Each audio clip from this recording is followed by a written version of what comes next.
Hello and welcome to a brief history of the KKK. The KKK started up in the months following the Civil War called the Reconstruction era, during which the U.S. federal government was trying to figure out how to repair the South after the Civil War. This period saw the South harboring a large population of disgruntled people and was a time where the nation was extremely divided with racism and prejudice rampant. This combination of racism and lawless South led to the rise of the KKK. The KKK is an abbreviation for Ku Klux Klan, whose name is derived from the Greek word kiklos, meaning circle, and it was founded on December 24, 1865, in Pulaski, Tennessee. Its original members were Confederate Civil War veterans. The leader of the KKK is called the Grand Wizard, and the first Grand Wizard of the KKK was General Nathan Bedford Forrest. In the early years, the Klan's activities were aimed at restoring white supremacy to Congress and getting Southern Democrats elected into major political positions. Forrest tried to disband the Klan soon after its creation in 1869 because of the extreme violence that it was spreading. He was unsuccessful. In its infancy, the Klan used intimidation tactics ranging from hate speech to property destruction, assault, and eventually leading to murder. More often than not, their attacks were directed towards African Americans and white Republicans. Their attacks were commonly used to achieve their political agendas, like trying to sway elections in their favor and trying to get Southern Democrats elected into offices. These events continued until around 1871 when Congress passed the Ku Klux Act, which allowed the government, then under Ulysses S. Grant, to use military force to suppress the Klan. This act led to a decent amount of Southern counties to be placed under martial law and thousands of arrests to take place. Congress later declared that the Ku Klux Act was unconstitutional and they nullified it, but by this time, around 1882, the Klan had practically faded away. While not as active as they were in the 1860s, the Klan saw two big revivals during the 1900 and 1920s period when an influx of immigrants was entering the U.S., and another revival during the African American Civil Rights Movement during the 1950s and 60s. The Klan's first revival took place during the 1890s through 1920s, at a time where mass immigration was happening in the United States. The KKK called their club purely benevolent and campaigned against the Jewish, Catholic, Eastern and Southern Europeans, and Chinese immigration that was happening to the United States. It attracted members instantly, and by the time World War I rolled around, the Klan promised to protect the U.S. from alien invaders as well as African Americans and Jews.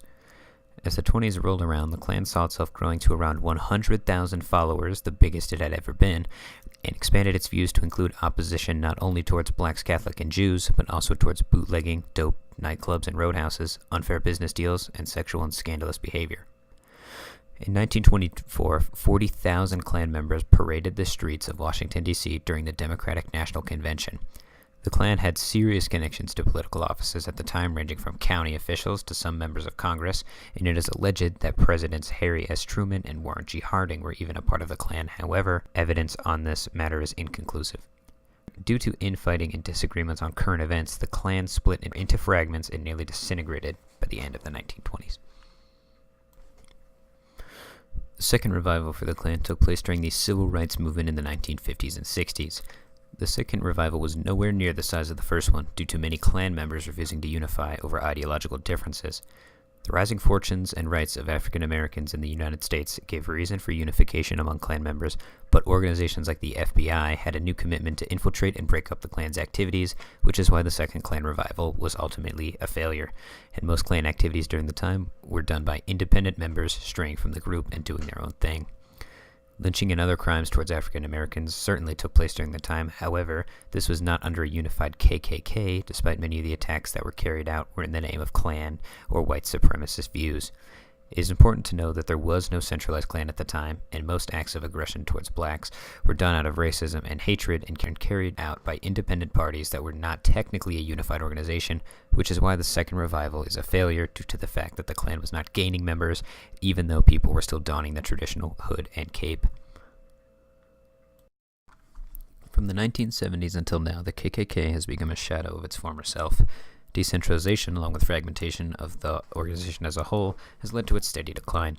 It is estimated that there is about 5,000 to 8,000 people in the Klan, and those who are currently active in the group claim that it is now about heritage and Southern pride rather than its violently racist past, and they now sponsor government things such as Adopt a Highway.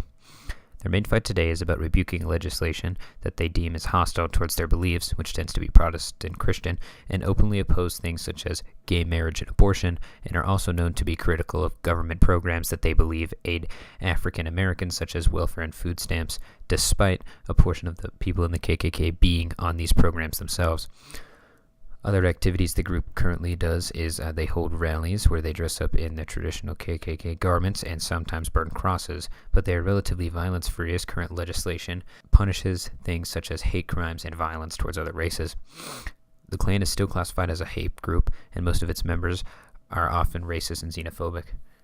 The Klan has lost a lot of its political power and mostly sticks to just endorsing candidates they believe represent their values. The 2016 election is the most current example of this, where the Klan endorsed both Donald Trump and Hillary Clinton on separate occasions for separate reasons, which also further highlights the fact that the Klan is still divided.